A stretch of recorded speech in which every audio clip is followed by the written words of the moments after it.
إن الحمد لله نحمده ونستعينه ونستغفره ونعوذ بالله من شرور أنفسنا ومن سيئات أعمالنا من يهده الله فلا مضل له ومن يضلل فلا هادي له وأشهد أن لا إله إلا الله وحده لا شريك له وأشهد أن محمدا عبده ورسوله يا أيها الذين آمنوا اتقوا الله حق تقاته ولا تموتن إلا وأنتم مسلمون يا أيها الناس اتقوا ربكم الذي خلقكم من نفس واحدة وخلق منها زوجها وبث منهما رجالا كثيرا ونساء واتقوا الله الذي تساءلون به والأرحام إن الله كان عليكم رقيبا يا أيها الذين آمنوا اتقوا الله وقولوا قولا سديدا يصلح لكم أعمالكم ويغفر لكم ذنوبكم ومن يطع الله ورسوله فقد فاز فوزا عظيما اللهم صل على محمد وعلى آل محمد كما صليت على إبراهيم وعلى آل إبراهيم إنك حميد مجيد اللهم بارك على محمد وعلى آل محمد كما باركت على إبراهيم وعلى آل إبراهيم إنك حميد مجيد أما بعد فيا أيها الناس إن خير الحديث كتاب الله وخير الهدي هدي محمد صلى الله عليه وسلم وشر الأمور محدثاتها وكل محدثة بدعة وكل بدعة ضلالة وكل ضلالة في النار۔ معزز سامعین کرام، بھائیوں اور عزیزوں، آج کے خطبہ جمعہ کا عنوان ہے احکام الوصیت و آدابها، وصیت کے احکام اور اس کے شروط و آداب۔ یہ موضوع بہت اہم بھی ہے اور بڑا طویل بھی ہے۔ توجہ کے ساتھ آج کا خطبہ سماعت فرمائیے۔ میں کوشش کروں گا اللہ کی توفیق سے کہ اس کو مختصر وقت میں اس کے اہم نکات آپ کے سامنے رکھوں، کیونکہ یہ معاشرے میں ہر فرد کی ضرورت ہے۔ اس کے حوالے سے ہمارے معاشرے کے اندر بہت سی کوتاہی موجود ہے، جس کے ازالے کے لیے اور اس بارے میں شرعی احکام کو واضح کرنے کے لیے آج کے خطبے کا یہ موضوع منتخب کیا گیا ہے۔ وصیت کیا چیز ہے، اس کی مختصر تفسیر جو علماء اور فقہاء نے کی ہے کہ عہد مضاف الی ما بعد الموت، وصیت وہ عہد ہے، وہ کسی شخص کا بعد میں زندہ رہنے والے لوگوں کے ساتھ یہ پیمان ہے اور ان کے لیے یہ ارشاد اور نصیحت ہے جس کی تنفیذ اس کے مرنے کے بعد ہوگی، جس کی تنفیذ نصیحت کرنے والے کے مرنے کے بعد ہوگی، اسے وصیت کہا جاتا ہے۔ شریعت میں اس کی دو قسمیں ہیں۔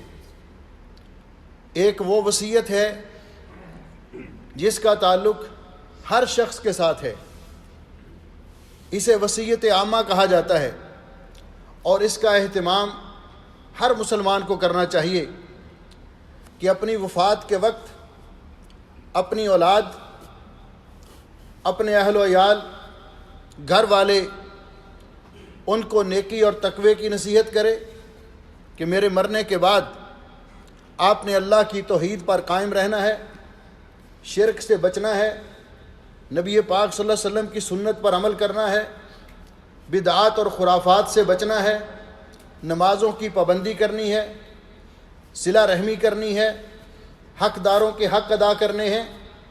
یہ ہر مسلمان کے لیے ضروری ہے کہ وہ دنیا سے جاتے ہوئے اپنے اہل و عیال، اپنے بیوی بچے اور اپنے عزیز و اقارب کو یہ نصیحت کر کے جائے۔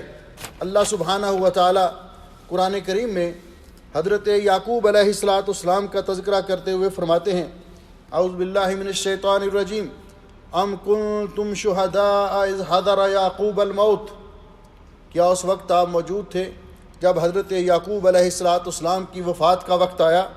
اذ قال لبنیہ ما تعبدون من بعدی، انہوں نے اپنی اولاد سے کہا کہ میرے بعد تم کس کی عبادت کرو گے؟ یہاں ایک سوال پیدا ہوتا ہے کہ انہیں تو یہ چاہیے تھا کہ وہ اپنی اولاد کو یہ وصیت کرتے کہ میرے بعد آپ نے اللہ کی توحید پہ قائم رہنا ہے، ایک اللہ کی عبادت کرنی ہے، لیکن انہوں نے سوالیہ انداز میں کیوں پوچھا؟ اس سے یہ بات بھی معلوم ہوتی ہے کہ اولاد کی تربیت، دینی تربیت کس قدر ضروری ہے۔ یعقوب علیہ السلام نے اپنی اولاد کی تربیت اللہ کی توحید پر کی تھی، اپنی اولاد کی تربیت دینی تربیت کی تھی، اس لیے ان کو یہ یقین تھا، وہ ان کا امتحان لینا چاہتے تھے کہ میں آخری وقت ان سے یہ سوال کروں گا تو ان کا جواب ایسا ہوگا جس سے میرے دل کو سکون پہنچے گا، میرے دل کو راحت نصیب ہوگی، اس لیے انہوں نے سوالیہ انداز میں پوچھا۔ یہ نصیحت کرنے کی بجائے اس سے بھی زیادہ بلیغ عمل ہے کہ خود اوراد اقرار کرے اس بات کا۔ تو انہوں نے آگے سے کہا قالوا نعبد الہک و الہ آبائک ابراہیم و اسماعیل و اسحاق الہا واحدا ونحن لہ مسلمون، کہ ہم آپ کے دنیا سے چلے جانے کے بعد ایک ہی الہ کی عبادت کریں گے، اللہ رب العزت کی عبادت کریں گے جو آپ کا بھی الہ و معبود ہے۔ آپ کے آباء و اجداد حضرت ابراہیم علیہ السلام، حضرت اسماعیل علیہ السلام اور حضرت اسحاق علیہ السلام کا بھی الہ و معبود ہے، اور ہم بھی اسی کے مطیع اور فرما بردار ہیں۔ تو یہ نصیحت عامہ ہے جو ہر مسلمان کو دنیا سے جاتے وقت اپنے اہل و عیال کو، اپنی اولاد کو کر کے جانی چاہیے۔ اور نبی پاک صلی اللہ علیہ وسلم کی وصیتیں، بہت ساری وصیتیں حدیث پاک کے اندر موجود ہیں۔ مثال کے طور پر پوری امت کے لیے رسول اکرم صلی اللہ علیہ وسلم کی یہ وصیت ہے، آپ نے فرمایا ترکت فیکم امرین، میں دنیا سے جا رہا ہوں، آپ کے اندر دو چیزیں چھوڑ کے جا رہا ہوں، دو امر چھوڑ کے جا رہا ہوں، لن تضلوا ما تمسکتم بہما، جب تک تم ان کو مضبوطی سے تھامے رہو گے، ان پر عمل پیرا رہو گے، کبھی گمراہ نہیں ہوگے۔ کتاب اللہ و سنتی، ایک اللہ کی کتاب اور ایک میری سنت اور حدیث۔ آپ نے پوری امت کو راہ راست پہ رہنے کے لیے وصیت فرمائی کہ یہ گمراہی سے بچنے کا راستہ ہے، یہ جنت کو جانے کا راستہ ہے، کتاب و سنت کی اتباع کرنا، قرآن و حدیث پہ عمل کرنا۔ اور آپ کی یہ بھی وصیت ہے اور امت کو یہ بخوبی یاد رکھنی چاہیے، آپ اپنے آخری وقت میں بار بار یہ فرما رہے تھے الصلاۃ الصلاۃ وما ملکت ایمانکم، نماز کی پابندی کرنا، نمازوں کی کوتاہی نہ کرنا۔ آج کا مسلمان یہ غور کرے کہ نبی پاک صلی اللہ علیہ وسلم کی نصیحتوں پر، آپ کی وصیتوں پر کس حد تک عمل کر رہا ہے، کتاب و سنت پر عمل کرنے کے حوالے سے، نمازوں پر پابندی کے حوالے سے کہ آپ نے فرمایا نمازوں کی پابندی کرنا اور اپنے ماتحت لوگوں کے ساتھ اچھا سلوک کرنا، حسن سلوک کرنا۔ دوسری چیز، ہر شخص کو دنیا سے جاتے وقت اپنے پسماندگان، اس کے بچوں کے جو گارڈین اور سرپرست ہوں گے، اس کے بعد ان کو وصیت کرنی چاہیے کہ میرے بچوں کو دین کی تعلیم دلانا، اچھی تعلیم دلانا، ان کو اچھے اخلاق سکھانا، جوان ہو جائیں تو ان کو مناسب اور دیندار رشتے تلاش کر کے ان کی شادیاں کرنا، یہ وصیت کر کے جانی چاہیے۔ تیسری چیز، اپنے اہل خانہ کو، اپنے گھر والوں کو، اہل و عیال کو اور عزیز و اقارب کو یہ بھی وصیت کرنی چاہیے کہ میرے مرنے کے بعد صبر کا مظاہرہ کرنا، انا للہ و انا الیہ راجعون پڑھنا، نوحہ خوانی نہیں کرنا، گریبان چاک نہیں کرنا، آہ و بقا نہیں کرنی، بے صبری کا مظاہرہ نہیں کرنا، کوئی خلاف شریعت کام نہیں کرنا، کیونکہ پیارے نبی حضرت محمد رسول اللہ صلی اللہ علیہ وسلم نے فرمایا ان المیت لا يعذب ببعض بقاء اہلہ علیہ صحیح بخاری کی یہ روایت ہے کہ میت کو بعض اوقات اس کے پسماندگان کے رونے اور آہ و بکا کرنے کی وجہ سے عذاب ہوتا ہے۔ محدثین نے لکھا کہ یہ اس وقت ہوتا ہے کہ جب میت نے، مرنے والے نے اپنی اولاد کی صحیح تربیت نہ کی ہو، یا دنیا سے جاتے وقت اس نے وصیت نہ کی ہو۔ اگر اس نے وصیت کی ہے کہ میرے بعد بے صبری کا مظاہرہ نہیں کرنا، بین نہیں کرنا، آہ و بکا نہیں کرنا، اگر وہ وصیت کر کے گیا تو بعد میں اس کے لواحقین نے ایسے کیا تو وہ بری الذمہ ہے، اس نے اپنا حق ادا کر دیا تھا۔ اور یا یہ اس کے لیے ہے کہ جن لوگوں کی یہ خواہش ہوتی ہے کہ ہمارے مرنے کے بعد اس قدر آہ و بکا کی جائے، بین کیے جائیں، نوحہ قائم کیا جائے کہ لوگوں کو پتہ چلے کہ کوئی بڑا آدمی مر گیا ہے، جس طرح زمانہ جاہلیت کے لوگوں کی عادت تھی۔ اگر ایسا نہیں ہے تو پھر وہ اس چیز سے محفوظ رہے گا۔ تو میت کو، دنیا سے جانے والے مسلمان کو، اپنے پسماندگان کو، لواحقین کو یہ وصیت کر کے جانا چاہیے اگر اللہ اس کو موقع دے۔ اگر اس کو موقع نہیں ملا تو پھر بھی مسلمانوں کو اپنے فوت شدگان کی وفات پر صبر کا مظاہرہ کرنا چاہیے۔ چوتھی بات، اگر میت کو خدشہ ہو کہ میرے مرنے کے بعد میرے پسماندگان کوئی غیر شرعی کام کریں گے، مثال کے طور پر میری قبر کو پختہ بنائیں گے، اس پر چراغاں کریں گے، یا اور خلاف شریعت کام کریں گے، تو اس کے لیے لازمی ہے کہ وہ اپنے پسماندگان کو یہ وصیت کر کے دنیا سے جائے کہ نبی پاک صلی اللہ علیہ وسلم نے فرمایا، حضرت جابر رضی اللہ تعالیٰ عنہ سے روایت ہے، نہا رسول اللہ صلی اللہ علیہ وسلم ان یجسس القبر وان یقعد علیہ وان یبنى علیہ او یزاد علیہ او یکتب علیہ۔ نبی علیہ الصلوۃ والسلام نے قبر کو پختہ بنانے سے، چونا گچ کرنے سے منع کیا، قبر پہ مجاور بن کے بیٹھنے سے منع کیا، قبر پہ چراغاں کرنے سے منع کیا، قبر کو اونچا بنانے اور مٹی ڈال کے اس میں زیادتی کرنے سے منع کیا، اس پہ کتبے لکھ کر لگانے سے منع کیا۔ تو میت دنیا سے جاتے ہوئے اپنے لواحقین کو یہ نصیحت کر کے جائے۔ پانچویں بات، اگر میت سمجھتا ہے کہ فلاں شخص موحد ہے، صحیح العقیدہ ہے، نیک آدمی ہے، میری تمنا ہے کہ میری نماز جنازہ وہ پڑھائے، تو وہ اس کی بھی نصیحت کر سکتا ہے۔ جس طرح کہ حضرت ابو بکر رضی اللہ تعالیٰ عنہ نے اپنی وفات کے وقت یہ وصیت کی تھی کہ میری نماز جنازہ حضرت عمر رضی اللہ تعالیٰ عنہ پڑھائیں۔ حضرت عمر رضی اللہ تعالیٰ عنہ نے اپنی شہادت کے وقت یہ وصیت کی تھی کہ میری نماز جنازہ حضرت صہیب رومی پڑھائیں۔ ام المومنین سیدنا حضرت عبداللہ ابن مسعود رضی اللہ تعالیٰ عنہ نے یہ وصیت کی تھی کہ میری نماز جنازہ حضرت زبیر پڑھائیں۔ ام المومنین سید عائشہ صدیقہ طیبہ طاہرہ رضی اللہ تعالیٰ عنہ، انہوں نے یہ وصیت کی تھی ان یصلی علیہا ابو ہریرہ، کہ میری نماز جنازہ امام المحدثین حضرت ابو ہریرہ رضی اللہ تعالیٰ عنہ پڑھائیں، اور انہوں نے ان کی نماز جنازہ پڑھائی تھی۔ تو اگر انسان یہ سمجھتا ہے تو یہ وصیت کرنا بھی جائز ہے۔ اور جب کوئی دنیا سے جانے والا وصیت کر کے جاتا ہے، اس کے لواحقین کا یہ حق ہے، ان پہ لازم ہے کہ وہ اس کی وصیت پر عمل کریں، اس میں رد و بدل نہ کریں۔ اگر رد و بدل کے قابل ہے، کسی ایسی آدمی کے بارے میں کوئی وصیت کر گیا جس کا عقیدہ درست نہیں ہے، بظاہر لوگوں کے اندر وہ نیک اور صالح شمار نہیں ہوتا، تو پھر اس سے بہتر آدمی اس کو نماز جنازہ پڑھانے کے لیے کہا جائے۔ یا وصیت کے اندر اگر کوئی غیر شرعی چیز ہو تو اس کو صحیح کیا جا سکتا ہے، تبدیل کیا جا سکتا ہے۔ اس کا تذکرہ انشاءاللہ آئندہ خطبہ میں کریں گے۔ دوسری وصیت ہے وصیت خاصہ، یہ عام مسلمانوں کے لیے کہ ان کو دنیا سے جاتے وقت یہ وصیت کرنی چاہیے اپنے لواحقین کو۔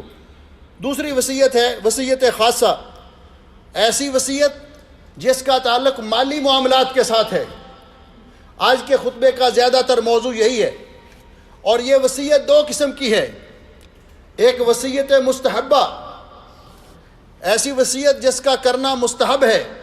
ایک آدمی صاحب مال ہے، اللہ نے اس کو مال دیا ہے، اور دنیا سے جاتے وقت وہ یہ وصیت کر کے جاتا ہے کہ میرے مال کا اتنا حصہ، اور اس کے لیے ضابطہ ہے، یہ میرے فلاں رشتہ دار کو دیا جائے، اور اس کے لیے ضوابط ہیں، میرے مال کا اتنا حصہ فلاں مدرسے کو دے دیا جائے، میرے مال میں سے اتنا حصہ فلاں مسجد پہ لگا دیا جائے، یعنی اللہ کی راہ میں لگا دیا جائے۔ تو ایسی وصیت کرنا مستحب ہے، یہ لازمی نہیں ہے لیکن مستحب ہے۔ اللہ رب العزت قرآن پاک میں فرماتے ہیں، اعوذ باللہ من الشیطان الرجیم، کتب علیکم اذا حضر احدکم الموت ان ترک خیرا الوصیہ، اگر کسی کی موت کا وقت آ جائے اور اس کو اپنے پیچھے مال چھوڑ کے جاتا ہے تو اس کو اللہ رب العزت نے یہ حکم دیا ہے کہ وہ وصیت کرے، کن کے لیے؟ للوالدین والاقربین بالمعروف حقا علی المتقین، والدین کے لیے اور عزیز و اقارب کے لیے۔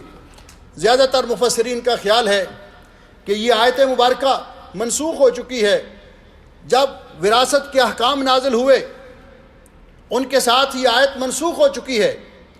اللہ رب، اس لیے رسول اکرم صلی اللہ علیہ وسلم نے فرمایا ان اللہ آتا کل ذی حق حقہ، جب یہ آیت مبارکہ سورۃ النساء کی نازل ہوئی، یوصیکم اللہ فی اولادکم، ان آیات کے ساتھ جن کو آیات میراث کہا جاتا ہے، یہ حکم منسوخ ہو گیا۔ لیکن بعض مفسرین کا خیال ہے کہ یہ حکم اولاد کے حق میں منسوخ ہو گیا، جو براہ راست وارث بن رہا ہے اس کے حق میں منسوخ ہو گیا، لیکن عام رشتہ داروں کے حق میں باقی ہے، عام رشتہ داروں کے حق میں باقی ہے۔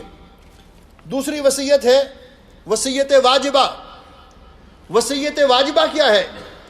کہ ایک آدمی کے کسی کے ساتھ معاملات ہیں، اس نے قرض لیا ہے واپس کرنا ہے، یا اس سے کسی نے قرض لیا ہے اور اس نے واپس کرنا ہے، یا اس کے ذمے کوئی قرض باقی ہے، مال کے اندر زکوٰۃ فرض ہو چکی تھی وہ ادا نہیں کر سکا، اپنی اولاد کو وصیت کر کے جائے کہ مال کو تقسیم کرنے سے پہلے پہلے اللہ تعالیٰ کا حق نکالا جائے، زکوٰۃ ادا کی جائے۔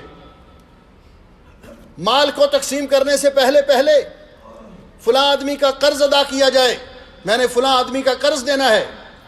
یہ وصیت، اس کو علماء نے کہا ہے کہ وصیت واجبہ، کیونکہ اس کے ساتھ حقوق کا تحفظ ہوتا ہے، حقوق کو ضیاع سے بچایا جاتا ہے، ضائع ہونے سے۔ اگر ایسے نہ کیا جائے تو پھر ایک تو حقداروں کا حق ضائع ہوگا، لڑائی جھگڑے کا دروازہ کھلے گا۔ اس لیے اس وصیت کو علماء نے، اور پیارے نبی حضرت محمد رسول اللہ صلی اللہ علیہ وسلم نے فرمایا، حضرت عبداللہ ابن عمر رضی اللہ تعالیٰ عنہما سے روایت ہے، ایسی وصیت کرنا جس کا تعلق مالی معاملات کے ساتھ ہے، دوسروں کے حقوق کے ساتھ ہے، خواہ انسان نے کسی کا حق دینا ہے یا کسی سے لینا ہے، دونوں طرح سے، تو فرمایا رسول اکرم صلی اللہ علیہ وسلم نے فرمایا ما حق امرئ مسلم یبیت لیلتین ولہا شیء یرید ان یوصی فیہ الا ووصیتہ مکتوبۃ عند راسہ، کسی مسلمان کے لیے جائز نہیں کہ وہ دو راتیں ایسی گزارے، ایسا مسلمان کہ جس کا کسی کے ساتھ معاملہ ہے، وصیت کرنا چاہتا ہے یا وصیت کرنا اس پہ لازم ہے، اس کے لیے جائز نہیں کہ دو راتیں ایسی گزارے جن میں اس کی وصیت لکھی ہوئی اس کے سر کے پاس نہ ہو، اس کے یعنی تکیے کے نیچے نہ ہو۔ یہ وصیت لکھ کر رکھنی چاہیے اپنے پاس۔ اور دوسری حدیث میں فرمایا کہ جو کسی مسلمان کے لیے جائز نہیں کہ ایسی دو راتیں گزارے جس میں اس کی وَلَهُ شَيْءٌ یوصی فیہ، جس کے ذمے کوئی ایسا معاملہ ہے، ایسے حقوق ہیں جن کے بارے میں اس کو وصیت کرنی چاہیے، تو وہ دو راتیں گزارنا اس کے لیے جائز نہیں، الا کہ اس کے پاس وہ وصیت لکھی ہوئی پڑی ہو، تاکہ لوگوں کے حق ضائع نہ ہوں۔ اس لیے یہ وصیت جو ہے، جو وصیت لکھتا ہے انسان، وصیت کرتا ہے، اس کے شریعت نے کچھ آداب بتلائے ہیں، کچھ طریقے بتلائے ہیں، اس کے ارکان ہیں۔ عمومی طور پر علماء نے وصیت کے 4 ارکان ذکر کیے ہیں۔ ہر رکن کو اس کی شرائط کے ساتھ سمجھ لیں تو ہمارے تمام مسائل تقریباً حل ہو جائیں گے۔ پہلا رکن یہ ہے کہ وصیت کا صیغہ کیا ہونا چاہیے؟ جب وصیت لکھی جائے، جب وصیت پر کسی کو گواہ بنایا جائے تو صیغہ کیا ہونا چاہیے؟ تو علماء نے لکھا ہے کہ واضح طور پر وصیت کے الفاظ ہوں کہ میں فلاں ابن فلاں کو یہ وصیت کر رہا ہوں کہ میرے بعد میری وصیت کو نافذ کیا جائے، اس کے الفاظ واضح ہوں۔ دوسری بات، دوسرا رکن کہ موسی وصیت کرنے والا، وصیت کرنے والے کے لیے کچھ آداب اور شروط ہیں کہ وصیت کرنے والا شخص کیسا ہونا چاہیے۔ اس کے لیے علماء نے جو آداب اور شروط رکھے ہیں ان میں سے پہلی شرط یہ ہے کہ وہ وصیت کرنے والا زندہ ہو، اپنی زندگی میں وصیت کر کے جائے، اپنی زندگی میں وصیت کر کے جائے۔ کسی کے مرنے کے بعد وصیت وہ قابل عمل نہیں ہوگی۔ مرنے کے بعد وصیت کیسے ہوتی ہے کہ خود وصیت لکھ کر وہ دنیا سے جا رہا ہے، اس کے انگوٹھے لگوا لیے جائیں، اس کو ہوش و حواس ہی نہیں ہے، اس کو اپنی ہوش ہی نہیں ہے، یا بابا جی فوت ہو چکے ہیں، بعد میں کوئی آدمی کہے کہ ہمیں وہ وصیت کر کے گئے تھے کہ یوں کرنا اور یوں کرنا، تو اپنی زندگی میں وصیت کرے۔ مرنے کے بعد اگر اس نے زندگی میں ارادہ کیا تھا لیکن اس نے وصیت کا حکم نہیں دیا، اس کو بھی نافذ نہیں کیا جائے گا۔ تو پہلی شرط کہ زندگی میں وصیت کرے۔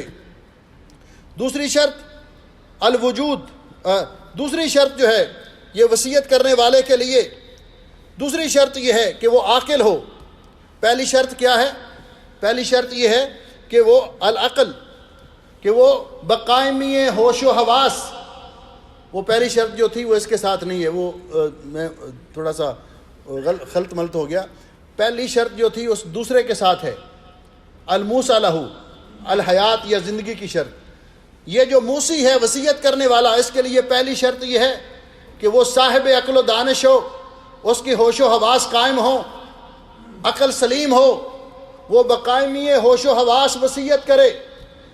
معوف العقل آدمی کی وصیت، دیوانے کی وصیت، اس سے سائن لے لینا، وصیت تحریر کر کے اس سے انگوٹھا لگوا لینا، یہ جائز نہیں ہے، یہ جائز نہیں ہے۔ پہلی شرط یہ کہ وہ سمجھ رہا ہو۔ اسی طرح جب آدمی نزع کا وقت اس پر طاری ہو، اس وقت اس کو اپنے ہوش نہیں ہوتے، اس وقت کسی سے انگوٹھا لگوا لینا، یا ابھی تازہ فوت ہوا ہو اس وقت اس سے انگوٹھا لگوا لینا، تو یہ وصیت قابل عمل نہیں ہوگی۔ وہ بقائمی ہوش و حواس، جانتے بوجھتے سوچتے سمجھتے ہوئے وصیت کرے۔ دوسری البلوغ، دوسری شرط بلوغت ہے کہ وہ آدمی بالغ ہو۔ چھوٹے بچے سے وصیت لکھوا لینا، چھوٹے بچے سے وصیت پر سائن کروا لینا، یہ وصیت لاگو نہیں ہوگی، نافذ العمل نہیں ہوگی کہ وہ بچہ غیر مکلف ہے۔ تیسری شرط یہ ہے الرضا والاختیار، کہ آدمی وصیت کرے اپنی رضامندی کے ساتھ، ارادے اور اختیار کے ساتھ۔ گن پوائنٹ پہ کسی سے سائن کروانا، زبردستی سائن کروانا، اس کو مجبور کر دینا کہ وہ وصیت کرے، تو یہ جائز نہیں ہے، یہ جائز نہیں ہے، یہ وصیت کے آداب کے خلاف ہے۔ دوسرا شخص موصی لہ، جس کے بارے میں وصیت کی جائے کہ فلاں چیز میرے مرنے کے بعد فلاں کو دے دی جائے، میرے مرنے کے بعد میرا اتنا مال فلاں کو دے دیا جائے، تو اس کے لیے بھی چند شرائط ہیں۔ اس میں سے پہلی شرط یہ ہے کہ وہ شخص موجود ہو، زندہ موجود ہو۔ جو شخص دنیا سے جا چکا ہے اس کے حق میں وصیت نہیں کی جا سکتی۔ دوسرا شخص الوجود، کہ وہ شخص زندہ بھی ہو اور وہاں پر موجود بھی ہو، وہاں پر موجود بھی ہو۔ ایک آدمی کے بارے میں ہے زندہ تو ہے لیکن اس کا پتہ نہیں ہے، پتہ ہی نہیں چل رہا کہ وہ دنیا میں ہے یا نہیں ہے، اس کی موت و حیات کے بارے میں بھی شک و شبہ ہے، اس کے بارے میں وصیت نہیں کی جا سکتی۔ تیسری شرط یہ ہے عدم القتل، اس آدمی کے حق میں وصیت لاگو نہیں ہوگی بھلے مرنے والے نے مرنے سے پہلے اس کے حق میں وصیت کی ہو، جو اپنے موسی کو قتل کر دے، یعنی جس نے وصیت کی ہے کہ میرے فلاں عزیز کو میرے مال کا اتنا حصہ دیں، وہ عزیز اس آدمی کو قتل کر دے، تو قتل کرنے کے ساتھ وصیت باطل ہو جائے گی۔ اس قاتل کو اس کی وصیت کے مطابق مال نہیں ملے گا، یہ قاتل نہ ہو۔ چوتھی شرط یہ ہے اس کے لیے عدم الارث، کہ وہ براہ راست وارث نہ بن رہا ہو۔ نبی پاک صلی اللہ علیہ وسلم نے فرمایا، اور یہ مسئلہ تھوڑا سا سمجھنے کا ہے، آپ نے فرمایا ان اللہ آتا کل ذی حق حقہ، اللہ تعالیٰ نے ہر حقدار کو اس کا حق دے دیا ہے۔ وراثت کے حصے واضح طور پر بیان کر دیے ہیں۔ الا فلا وصیۃ لوارث، جو براہ راست وارث بن سکتا ہے اس کے حق میں وصیت نہیں کی جا سکتی، خواہ وہ بیٹا ہو خواہ وہ باپ ہو، یعنی جو براہ راست بیٹی ہو وارث بن سکتا ہے اس کے حق میں وصیت نہیں کی جا سکتی۔ مثال کے طور پر ایک آدمی دنیا سے جاتے ہوئے یہ وصیت کرتا ہے کہ میری باقی جائیداد تو شرعی طور پر تمام اولاد میں تقسیم کر دی جائے، لیکن میرا فلاں مکان میرے چھوٹے بیٹے کو دے دیا جائے کیونکہ میں اس کے ساتھ رہا ہوں۔ یہ جائز نہیں ہے۔ علماء کا اس کے بارے میں اگرچہ اختلاف ہے کہ اگر باقی رضامند وہ رسا جو ہیں وہ اس پر اتفاق کر لیں، رضامندی کا اظہار کر لیں کیونکہ یہ ان کا بھی حق اس میں شامل ہے، تو پھر بعض علماء اس کو جائز قرار دیتے ہیں۔ لیکن زیادہ تر علماء کا یہ خیال ہے کہ چونکہ نبی اس طرح آپس میں لڑائی جھگڑے کی ایک بنیاد رکھی جاتی ہے، اس لیے نبی پاک صلی اللہ علیہ وسلم کے فرمان کے مطابق ایسے لوگوں کے لیے وصیت کرنا جائز نہیں جو براہ راست وارث بن رہے ہو، اسی طرح یا ان کو براہ راست فائدہ پہنچ رہا ہو، جس طرح کہ ہمارے معاشرے میں کچھ قانون دان تیز ترار وکیل حضرات سمجھا دیتے ہیں ایسے کرو، اپنے بیٹے کے بارے میں وصیت نہ کرو، اپنے بیٹے کے بارے پوتے کے بارے میں کر دو، یعنی پوتا براہ راست وارث نہیں بن رہا۔ تو علماء نے کہا ہے کہ یہ ہیلہ ہے اس بیٹے کے استفادہ کرنے کا، جو بیٹا وارث بن رہا ہے اس کے بیٹے کے بارے میں بھی مرنے والے کو وصیت نہیں کر سکتا ہو۔ ہاں، وہ بیٹا جو دنیا سے جا چکا ہے، میت سے پہلے فوت ہو گیا ہے، اس کی اولاد موجود ہے، یعنی میت کے پوتے اور پوتیاں وہ براہ راست وارث نہیں بن رہے، ان کے بارے میں وصیت کی جا سکتی ہے، بلکہ بعض علاقوں میں بعض ملکوں میں اس وصیت کو وصیت واجبہ کہا گیا ہے، لیکن اس کے لیے شرط یہ ہے کہ ایک تو وہ 1/3 سے زیادہ نہ ہو، دوسرا اگر 1/3 وصیت کرتا ہے پھر دیکھا جائے گا کہ جو براہ راست وارث بن رہے ہیں بیٹے، ان میں سے کسی ایک کے حصے سے زیادہ نہ ہو، وہ وصیت ان کے حق میں یہ وصیت کی جا سکتی ہے، تو وارث کے لیے یہ وصیت نہیں کی جا سکتی۔ تیسری چیز الموصی بہ، وہ مال جس کی وصیت کی جائے اس مال کے لیے بھی چند شرائط ہیں۔ پہلے نمبر پر وہ مال شمار ہوتا ہو، اس کو جائیداد یا پراپرٹی یا مال کہا جاتا ہو۔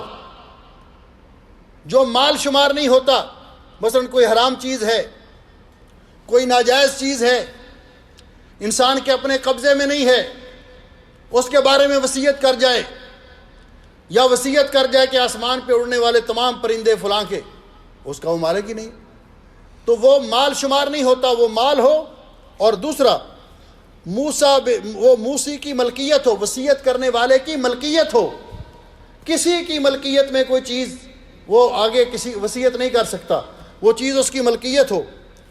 اور تیسری شرط یہ ہے کہ موصی بہ وہ مال جو ہے ایک ثلث سے زیادہ نہ ہو، یعنی میت کا جو ترکہ ہے اس کی 1/3 سے زیادہ نہ ہو۔ اس موقع پر بھی یہ ایک بات سمجھنے والی ہے، بعض لوگوں کا یہ خیال ہوتا ہے کہ آخری وقت میں ان کی اولاد نہیں ہے، والدین بھی فوت ہو چکے ہیں، لیکن ان کے وارث بننے والے دوسرے لوگ ہیں، اس کے چچا کے بیٹے ہیں، اس کے بھائی ہیں، وہ مرتبے کے اعتبار سے اب وہ یہ ارادہ کرتا ہے کہ یہ تو میرے شریکہ ہے، میں ان کو اپنی جائیداد کیوں دوں، تو وہ عین مرض الموت میں وصیت کر جاتا ہے کہ میری ساری کی ساری جائیداد بیچ کر مسجد بنا دی جائے، اللہ کی راہ میں وقف کرتا ہوں۔ نبی پاک صلی اللہ علیہ وسلم نے بڑی سختی سے اس سے منع فرمایا ہے۔ حدیث پاک میں آتا ہے اور صحیح حدیث ہے، ایک انصاری کے 6 غلام تھے، اس کی صلبی اولاد نہیں تھی، والدین بھی نہیں تھے، وارث بننے والے اس کے عزیز و اقارب تھے۔ اس نے کہا کہ ان کو کیوں میں دوں، اس نے مرض الموت میں 6 کے 6 غلام آزاد کر دیے۔ نبی علیہ الصلوۃ والسلام نے اس کی نماز جنازہ پڑھائی، اس کو دفن کر دیا گیا، بعد میں اس کے ورثاء آ گئے۔ اس نے کہا جی ہم اس کے وارث ہیں، اور اس نے اپنی سارے غلام وہ آزاد کر دیے۔ نبی علیہ السلام شدید غصے میں آئے، حدیث پاک کے لفظ ہیں وقال له قولا شدیدا، نبی علیہ السلام نے اس کو بڑا سخت کلام کی اس کے بارے میں، اور کہا مجھے پتہ چلتا تو میں نے اس کی نماز جنازہ ہی نہیں پڑھانی تھی۔ آپ نے فرمایا سارے غلاموں کو بلاؤ، سارے غلاموں کو واپس بلایا، قرعہ اندازی کے ذریعے ایک ثلث یعنی 2 کو آزاد کیا اور باقی 4 غلام اس کے ورثاء کے حوالے کیے۔ تو یہ درست نہیں ہے۔ صحیح بخاری کے اندر یہ روایت موجود ہے، فتح مکہ حجۃ الوداع کے موقع پر حضرت سعد بن ابی وقاص رضی اللہ تعالیٰ عنہ مکہ میں جا کر بیمار ہو گئے۔ کہتے ہیں میں موت و حیات کے قریب تھا کہ ہو سکتا ہے میری روح پرواز کر جائے۔ نبی علیہ السلام میری بیمار پرسی کے لیے آئے۔ میں نے کہا حضرت مجھے اللہ نے بہت مال دیا ہے، میری وارث بننے والی صرف ایک بیٹی ہے، میں یہ چاہتا ہوں کہ اپنے مال کا 2/3 حصہ اللہ کی راہ میں وقف کر دوں، خرچ کر دوں۔ آپ نے فرمایا نہیں۔ کہا آدھا مال؟ آپ نے فرمایا نہیں۔ پوچھا ثلث؟ آپ نے فرمایا ہاں، 1/3 مال تک آپ اللہ کی راہ میں وقف کر سکتے ہیں، والثلث کثیر، اور یہ بھی زیادہ ہے۔ اور اس کے بعد آپ نے فرمایا آپ اپنا سارا مال اللہ کی راہ میں خرچ کر کے بعد میں اپنی اولاد کو فقیر چھوڑ کر جائیں جو لوگوں کے سامنے ہاتھ پھیلاتے پھریں، اس سے کہیں بہتر ہے کہ ان کو غنی چھوڑ کر جائیں۔ اس لیے وہ وصیت جو ہے، وہ مال جو ہے، ایک میت کی جائیداد اور ترکے سے کا 1/3 ہو۔ جب یہ وصیت ان شروط اور آداب کے تحت کی جائے تو پھر یہ بات یاد رکھنی چاہیے کہ وصیت کرتے ہوئے کسی پر ظلم نہیں کرنا چاہیے۔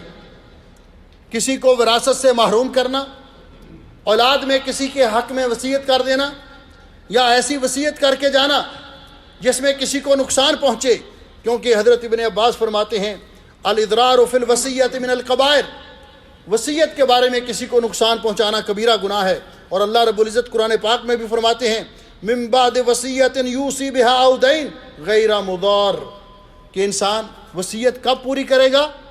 میت کے ترکے کے اندر جو حقوق ہیں، پہلا حق یہ ہے کہ میت کی اپنی کمائی ہے مرنے والے کی، اس میں سے پہلے اس کے تجہیز و تکفین کا انتظام کیا جائے گا۔ اگر قبر کے لیے جگہ خریدنی پڑتی ہے تو اس کو بھی اس کا انتظام کیا جائے گا۔ دوسری چیز کہ میت کے ذمے جو قرض ہے وہ قرض ادا کیا جائے گا۔ تیسرا نمبر ہے وصیت کا، کہ وصیت کو پورا کیا جائے گا، اور اس کے بعد پھر جو بچے گا وہ ورثاء میں ترکے کے طور پر تقسیم ہوگا۔ تو فرمایا کہ وصیت میں ظلم کرنا جائز نہیں ہے۔ وصیت کا نفاذ اور یہ وصیت یہ باطل ہو جاتی ہے چند امور کے ساتھ۔ اور کن امور کے ساتھ؟ پہلے نمبر پر اگر قرض ادا کرنے میں سارا مال لگ گیا تو وصیت ختم ہو گئی، وصیت باطل ہو گئی۔ دوسرے نمبر پر اگر جس کے حق میں وصیت کی ہے اس نے وصیت کرنے والے کو قتل کر دیا تو وصیت باطل ہو جائے گی۔ تیسرے نمبر پر جس مال کے بارے میں وصیت کی ہے کہ میرا فلاں مال فلاں کو دے دینا مرنے کے بعد، وہ مال تلف ہو گیا، ضائع ہو گیا، تو وہ وصیت باطل ہو جائے گی۔ چوتھے نمبر پر مرنے والا موت کے قریب وصیت تو کرتا ہے لیکن اللہ اس کو مہلت دیتا ہے، بعد میں اپنی وصیت واپس لے لیتا ہے، تو وصیت میں رجوع کرنے کے ساتھ بھی وہ وصیت باطل ہو جائے گی۔ پانچویں نمبر پر جس کے حق میں وصیت کی ہے وہ وصیت کو رد کر دیتا ہے کہ مجھے نہیں چاہیے، تو وصیت باطل ہو جائے گی، یعنی اس کا پورا کرنا لازمی نہیں ہوگا۔ چھٹے نمبر پر ارتداد، اللہ سب کو محفوظ فرمائے، دین پر استقامت بخشے۔ اگر کوئی مسلمان جس کی حق میں وصیت کی ہے مسلمان نے، وہ دین چھوڑ کر کوئی اور دین اختیار کر لیتا ہے تو وصیت باطل ہو جائے گی۔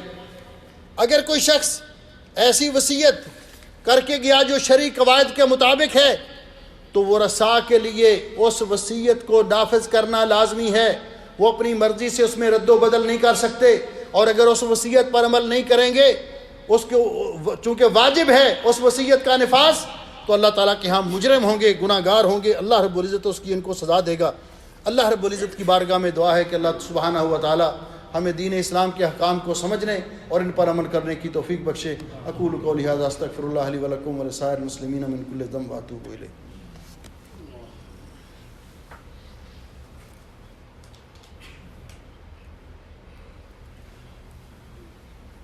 ان الحمد للہ نحمده ونستعینه ونستغفره ونعوذ باللہ من شرور انفسنا ومن سیئات اعمالنا من يهده الله فلا مضل له ومن يضلل فلا هادي له واشهد ان لا اله الا الله وحده لا شريك له واشهد ان محمدا عبده ورسوله اما بعد. محترم بھائیو، وصیت میں رد و بدل کرنا، اللہ رب العزت نے قرآن پاک میں ہمیں فرمایا کہ اگر جو لوگ صاحب علم ہیں یا جن کو وصیت کے نفاذ کے لیے مقرر کیا گیا ہے، اگر وہ سمجھتے ہیں کہ وصیت کرنے والے نے اس میں ظلم کیا ہے یا زیادتی کی ہے تو وہ شریعت کے مطابق اس میں تبدیلی کر سکتے ہیں. اللہ سبحانہ و تعالیٰ فرماتے ہیں اعوذ باللہ من الشیطان الرجیم فمن خاف من موص جنفا او اثما، جو آدمی وصیت کرنے والے سے یہ خدشہ اس کو ہو کہ وہ جانبداری کر رہا ہے یا اس نے وصیت میں ظلم کیا ہے، فاصلح بینہم، تو وہ اس کی درستگی کر دیتا ہے، فلا اثم علیہ، تو اس پر کوئی گناہ نہیں ہے. جس طرح کہ نبی پاک صلی اللہ علیہ وسلم نے وہ 6 غلام آزاد کرنے والے کے وصیت کی درستگی فرمائی تھی، تو یہ اصلاح کرنا جائز ہے. اگر ایسی کوئی بات نہیں ہے تو پھر اپنی مرضی سے وصیت کے اندر رد و بدل کرنا جائز نہیں ہے. اللہ رب العزت فرماتے ہیں قرآن پاک میں کہ وصیت اگر شرعی قواعد کے مطابق ہے فمن بدلہ بعد ما سمع، تو وصیت کو نافذ کرنے والا سننے کے بعد اس کو تبدیل کرے گا، فإنما إثمه علی الذین یبدلونہ، تو وہ گناہ گار ہوں گے، اس کا گناہ ان پر ہوگا جو وصیت میں اپنی مرضی سے رد و بدل کرتے ہیں. ان اللہ سمیع علیم، بے شک اللہ تعالیٰ خوب سننے والا اور جاننے والا ہے. اس لیے یہ آج جو میں نے گزارشات پیش کی ہیں، ایک تو عمومی وصایا، ان کا بھی ہمیں خیال رکھنا چاہیے. ہر شخص کو اپنی اولاد کی تربیت، دینی تربیت کرنی چاہیے، اور دنیا سے جاتے وقت ان کو نیکی اور تقوی کی وصیت کرنی چاہیے. اور مالی معاملات میں بھی بعض اوقات اولاد لالچ میں آ کر کوئی بیٹا اپنے والدین کو ورغلا کے اپنی محبت کا اظہار کر کے کہتا ہے جی میں نے آپ کی خدمت کی ہے لہذا آپ فلاں مکان میرے نام لگوا دیں. تو اس طرح کر کے اگر والدین کو وہ گمراہ کرتا ہے یا ان کی محبت کے حصول کے لیے ایسی وصیت کروا لیتا ہے تو یاد رکھے وہ اپنے اوپر بھی ظلم کر رہا ہے، اپنے والدین پر بھی ظلم کر رہا ہے، اپنے بہن بھائیوں پر بھی ظلم کر رہا ہے. کیوں کہ اگر اس نے والدین کی خدمت کی ہے اللہ کی رضا کے لیے تو اس کو یہ لالچ نہیں ہونا چاہیے. اس کو اللہ تعالیٰ بہت کچھ دے گا، کیونکہ والدین کی خدمت کرنے والوں کی اللہ عمر میں برکت کرتا ہے، رزق میں اضافہ کرتا ہے. اگر کوئی شخص اس نیت سے، اس لالچ میں آ کر والدین کی خدمت کر رہا ہے کہ یہ مکان یہ پلاٹ میرے نام کروا دیں، تو اس کو نہ اجر و ثواب آخرت میں ملے گا اور نہ اس کے اس مال میں برکت ہوگی، بلکہ بہن بھائیوں پر ظلم بھی کرے گا اور ساری عمر کے لیے ایک نزاع اور اختلاف کا سبب بن جائے گا. اس لیے ہر شخص کو اللہ سے ڈرنا چاہیے. اللہ رب العزت نے جب یہ احکام بیان فرمائے تو فرمایا تلک حدود اللہ، یہ اللہ تعالیٰ کی حدیں ہیں، ان کو تجاوز نہ کرو. جو اللہ اور اللہ کے رسول کی اطاعت کرے گا وہ جنت میں جائے گا، جو اللہ کی نافرمانی کرے گا وہ اس کے لیے جہنم ہے. اللہ تعالیٰ ہمیں صراط مستقیم پہ قائم رکھے، کتاب و سنت پر عمل کرنے کی توفیق بخشے. آپ نے جس طرح پہلے سنا کہ ہمارے محترم بھائی اور ہمارے بڑے عزیز مکرم اور ہمارے شیخ قاری عبد المنان صاحب طور رحمہ اللہ کافی طویل عرصہ بیماری میں مبتلا رہنے کے بعد اللہ کو پیارے ہو گئے ہیں. ان کے لیے دعا کریں کہ اللہ ان کی مغفرت فرمائے. انشاءاللہ ہمیں اللہ کی رحمت پر امید ہے کہ یہ بیماری ان کے لیے کفارہ گناہ بھی ہوگی اور ان کے لیے بلندی درجات کا باعث بھی ہوگی. ہمارے کچھ احباب ہیں سالمیہ میں، عاصم رشید صاحب، عابد رشید، عامر رشید، ان کے والد وفات پا گئے ہیں. ان کے لیے بھی دعا کریں کہ اللہ رب العزت ان کی بھی مغفرت فرمائے. اور بھی جو لوگ دنیا سے جا چکے ہیں ان کی بخشش کے لیے دعا کریں. بیماروں کے لیے دعا کریں، اللہ بیماروں کو شفا عطا فرمائے. ان اللہ و ملائکتہ یصلون علی النبی یا ایھا الذین آمنوا صلوا علیہ وسلموا تسلیما. اللهم صل علی محمد وعلی آل محمد کما صلیت علی ابراہیم وعلی آل ابراہیم انک حمید مجید. اللهم بارک علی محمد وعلی آل محمد کما بارکت علی ابراہیم وعلی آل ابراہیم انک حمید مجید. ربنا ظلمنا انفسنا وإن لم تغفر لنا وترحمنا لنكونن من الخاسرين. اللهم إنك عفو تحب العفو فاعف عنا. اللهم اشف مرضانا ومرضى المسلمين. اللهم اشف مرضانا ومرضى المسلمين. اللهم اغفر للمسلمين الميتين. اللهم اغفر لهم وارحمهم وعافهم واعف عنهم وادخلهم جنة الفردوس واعذهم من فتنة القبر وعذاب النار. اللهم أنت ولينا في الدنيا والآخرة توفنا مسلمين والحقنا بالصالحين. ربنا آتنا في الدنيا حسنة وفي الآخرة حسنة وقنا عذاب النار. اللهم اجعل هذا البلد آمنا مطمئنا اللهم اجعل هذا البلد آمنا مطمئنا رخاء سخاء وسائر بلاد المسلمين سبحان ربك رب العزة عما يصفون وسلام على المرسلين والحمد لله رب العالمین. صفحے درست کر لیں.